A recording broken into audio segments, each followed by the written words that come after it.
నేటి కొరకు ప్రభువు మనకు సిద్ధపరిచిన వాక్య భాగము కొరింథీయులకు రాసిన మొదటి పత్రిక 15వ అధ్యాయము 58వ వచనము. కాగా నా ప్రియ సహోదరులారా, మీ ప్రయాసము ప్రభువునందు వ్యర్థము కాదని ఎరిగి స్థిరులను కదలని వారును ప్రభువు కార్యాభివృద్ధి యందు ఎప్పటికీ ఆసక్తులనై ఉండుడి. నేడు ఈ వాక్య భాగం ద్వారా ప్రభువు మనందరికీ ఒక ప్రాముఖ్యమైన విషయాన్ని గురించి ఇవాళ ఆయన మనందరికీ తెలియజేయాలని చెప్పి కోరుచున్నాడు.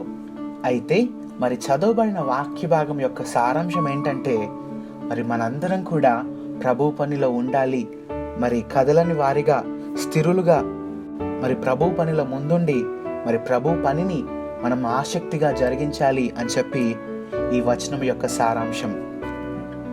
అయితే నేడు మన వాక్య భాగాన్ని కొన్ని ఉదాహరణలతో ముందుకు తీసుకెళ్దాం.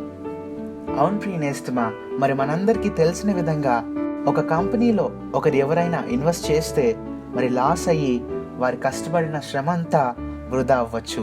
అదేవిధంగా ఒక జాబ్ కోసం అని చెప్పి ఎంతో మంది తమ సమయాన్ని వెచ్చించి ఎంతగానో శ్రమ పడుతూ ఉంటారు.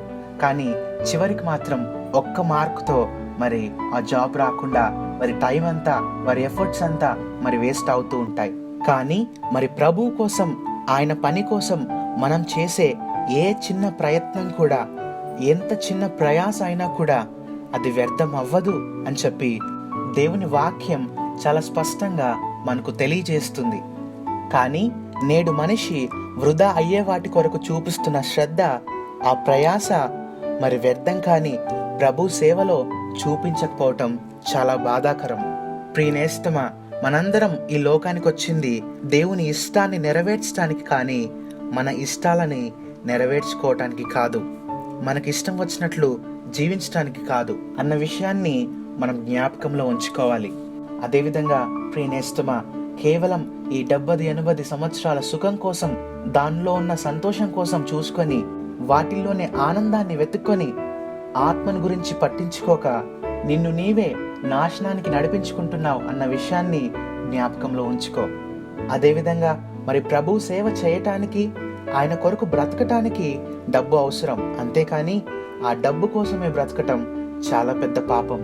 కాబట్టి ఎంత సంపాదించినా కూడా చివరికి వృధా అయ్యే వాటి మీద, వాటి గురించి ఎక్కువగా ధ్యాస ఉంచక ప్రభు కోసం, ప్రభువునందు మనం పడే ప్రయాస ఎప్పటికీ వ్యర్థం కాదు అన్న విషయాన్ని జ్ఞాపకంలో ఉంచుకొని కష్టమైనా సరే ఇష్టంగా, స్థిరంగా, కదలని వారిగా ప్రభువు కార్యాభివృద్ధి యందు ఆసక్తులై ఉండి ఇకనైనా క్రీస్తును అంగీకరించిన మనందరం కూడా ప్రభువు పనిలో ఉంటూ దేవుని చిత్తాన్ని నెరవేర్చేవారిగా మన ఆత్మీయ జీవితాల్లో ముందుకు సాగిపోదాం. దేవుడు ఈ వాక్యాన్ని మనందరి హృదయాల్లో నాటి బహుగా ఫలింపజేయునుగాక. ఆమేన్. ప్రార్థించుకుందాం. మమ్మల్ని ఎంతగానో ప్రేమిస్తున్న మా కన్న తండ్రి, మీ ఘనమైన శ్రేష్టమైన నామంకు వందనాలు.